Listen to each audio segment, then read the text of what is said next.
कैसे आपके private photos को डार्क वेब पर बेचा जाता है और फिर आपको ब्लैकमेल किया जाता है। बड़ा अच्छा वीडियो बन गया है, तो हम सोच रहे हैं कि उस वीडियो को आपके दोस्तों को भेज देते हैं। आप कैसे पता लगा सकते हैं कि आपकी ईमेल आईडी कभी हैक हुई है या नहीं, और आप अपनी ईमेल आईडी का एक स्ट्रॉन्ग पासवर्ड कैसे क्रिएट कर सकते हैं। और एक सबसे बड़ा सवाल, साइबर फ्रॉड क्यों बढ़ता जा रहा है और आप अपने आप को साइबर फ्रॉड से कैसे बचा सकते हैं, आज जानते हैं आज की इस वीडियो में। Police have taken down an international cybercrime gang based in the UK. Bharat में साइबर फ्रॉड बढ़ते ही जा रहे हैं। This week, cybersecurity. इंटरनेट को 3 हिस्सों में बांटा गया है। फर्स्ट है सरफेस वेब, जो आप डेली यूज करते हैं जैसे फेसबुक, इंस्टाग्राम, यूट्यूब। यह इंटरनेट का 4 से 5% हिस्सा होता है। सेकंड है डीप वेब, यह इंटरनेट का 95% हिस्सा होता है। यहाँ पर आपका प्राइवेट डेटा आता है जैसे आपकी email ID, bank details, photos. Third है डार्क वेब, यह इंटरनेट का कुछ ही % हिस्सा होता है, लेकिन यहाँ पर सारी इलीगल एक्टिविटीज की जाती हैं, जैसे किसी का इलीगल मर्डर कराना, ड्रग्स खरीदना, वेपन्स बाई करना। इंडिया में डेली 5 से 7 हजार साइबर फ्रॉड की कंप्लेंट्स लिखाई जाती हैं, जिनमें से 40 से 50% साइबर फ्रॉड विदेश से ऑपरेट होता है, जैसे China, Myanmar, Cambodia. The times of India की रिपोर्ट देखिए, जिसमें साइबर क्राइम के जरिए पिछले 5 सालों में लगभग 55,000 करोड़ रुपए का साइबर फ्रॉड हुआ है, जिसमें से केवल 2024 में ही लगभग 30,000 करोड़ रुपए का साइबर फ्रॉड हुआ था। मतलब इंडिया में हर साल 10,000 करोड़ रुपए का साइबर फ्रॉड होता है, जिसके शिकारी हम और आप लोग बनते हैं। ज्यादातर लोग कौन हैं जो बेवकूफ बनते हैं? जो पढ़े लिखे रहते हैं ना जी, वही इसमें हो जाते हैं। हैकर्स साइबर फ्रॉड कई तरीके से करती हैं, जिनमें से एक उनका फेमस तरीका है फिशिंग करने का। इसमें हैकर किसी भी ट्रस्टेड कंपनी की कॉपी वेबसाइट बना देते हैं। मान लीजिए हैकर ने स्टेट बैंक ऑफ इंडिया की एक कॉपी वेबसाइट बना दी।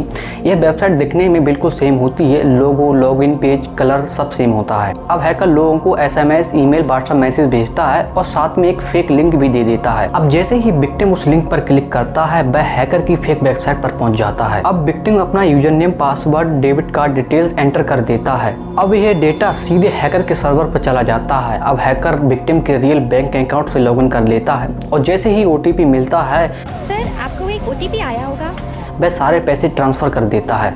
सेकंड है OTP फ्रॉड, यह इंडिया का सबसे कॉमन साइबर क्राइम है। इसमें स्कैमर बैंक एम्प्लॉय बनकर कॉल करता है और कार्ड डिटेल पूछता है और जैसे ही OTP मिलता है, वह सारे पैसे को ट्रांसफर कर देता है। और ऐसे कई तरीके हैं जिसमें हैकर विक्टिम को अपने जाल में फंसाते हैं और उनके साथ फ्रॉड करते हैं, जैसे UPI collection request scam, remote access app scam, job scam, investment scam. आज साइबर क्राइम सिर्फ हैकर नहीं बल्कि साइकोलॉजी और टेक्नोलॉजी और फेक आइडेंटिटी का यूज करके लोगों को अपने जाल में फंसाते हैं और कुछ ही मिनटों में उनकी सारी सेविंग को गायब कर देते हैं। मेरे साथ एक्चुअली 6,20,000 रुपये मुझसे जो है ठग लिए गए जॉब के नाम पे। लेडी की कॉल आती है, वाहिनूर कौर।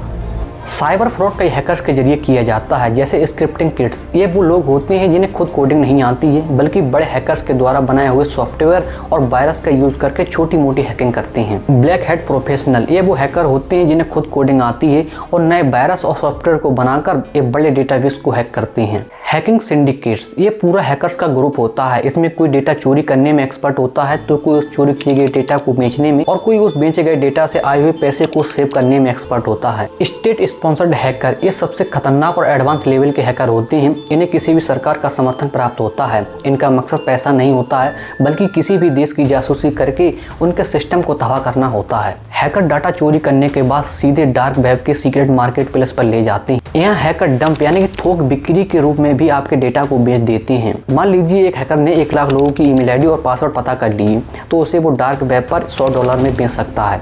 और अगर किसी बड़ी हस्ती या सरकारी ऑफिसर का डाटा लीक होता है, तो उसकी डार्क वेब पर बाकायदा नीलामी की जाती है और उसकी प्राइस बहुत ज़्यादा हाई होती हैं। हैकर्स डार्क वेब तक पहुंचने के लिए टॉर्क द ओनियन राउटर का यूज करते हैं। यहाँ पर फ्लिपकार्ट और अमेजॉन जैसी ही वेबसाइट होती हैं, लेकिन यहाँ पर सामान नहीं बिकता है बल्कि अवैध डेटा बिकता है। जो लोग डार्क वेब से हैकर से डेटा खरीदते हैं, उसका कई तरीका से इस्तेमाल करते हैं, जैसे कार्डिंग, आपके क्रेडिट कार्ड से इंटरनेशनल शॉपिंग करना, ब्लैकमेलिंग। अगर किसी की प्राइवेट फोटो वीडियो लीक हो जाती हैं, तो उससे वो डार्क वेब पर खरीदते हैं और उस बंदे को ब्लैकमेल करके मोटा पैसा ऐंठते हैं। डार्क वेब पर पैसे का लेन देन UPI या बैंक के जरिए नहीं किया जाता है, क्योंकि इसे ट्रैक करना बहुत ही आसान होता है। इसलिए यहाँ पर क्रिप्टो करेंसी बिटकॉइन और मोनेरो करेंसी का इस्तेमाल किया जाता है। मोनेरो को ट्रैक करना लगभग नामुमकिन होता है।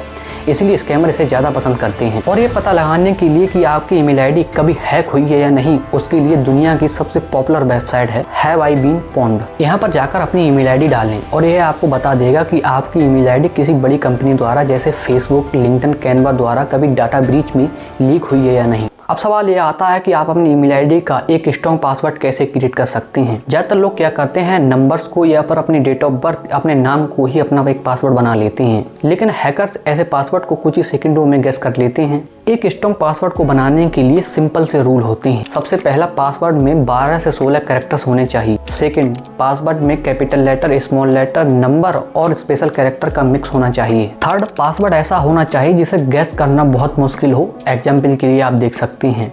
और आप ऐसे भी एक स्ट्रॉन्ग पासवर्ड क्रिएट कर सकते हैं। अगर आप ऐसे स्ट्रॉन्ग पासवर्ड क्रिएट करना नहीं चाहते हैं तो एक सिंपल तरीका होता है एक स्ट्रॉन्ग पासवर्ड क्रिएट करने का।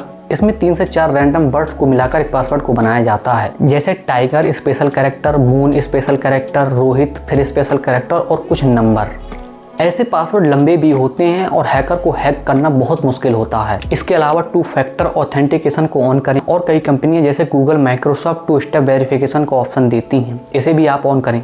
इसका मतलब यह होता है कि पासवर्ड डालने के बाद भी आपके सिम कार्ड पर एक OTP आएगा। जब तक आप उस OTP को नहीं डालेंगे आपकी ईमेल आईडी लॉगिन नहीं होगी। इस कंडीशन में अगर हैकर को पासवर्ड भी पता चल जाता है तब भी वो आपकी ईमेल आईडी को लॉगिन नहीं कर पाएगा। ऐप परमिशन, किसी भी ऐप को कैमरे या गैलरी की परमिशन तभी दें जब बहुत जरूरी हो। Avoid public wifi for payments, कभी भी रेलवे वाईफाई या फिर एयरपोर्ट के वाईफाई से बैंक ऐप का यूज ना करें, क्योंकि हैकर्स वहां पर अपना हॉटस्पॉट बनाकर आपका डाटा चुराते हैं। और कभी भी किसी अननोन लिंक पर क्लिक ना करें, जैसे हमने वादे दिए जाते हैं कि आप 50 लाख रुपए जीत गए हैं, ऐसी लिंक पर कभी भी क्लिक ना करें, क्योंकि आपकी गलती ही हैकर का एक रास्ता बनती है और आपके साथ साइबर फ्रॉड होता है। अगर आप इस वीडियो से कुछ भी नॉलेज आई हो तो इस वीडियो को अपने दोस्तों के पास या अपनी फैमिली के पास जरूर शेयर करें।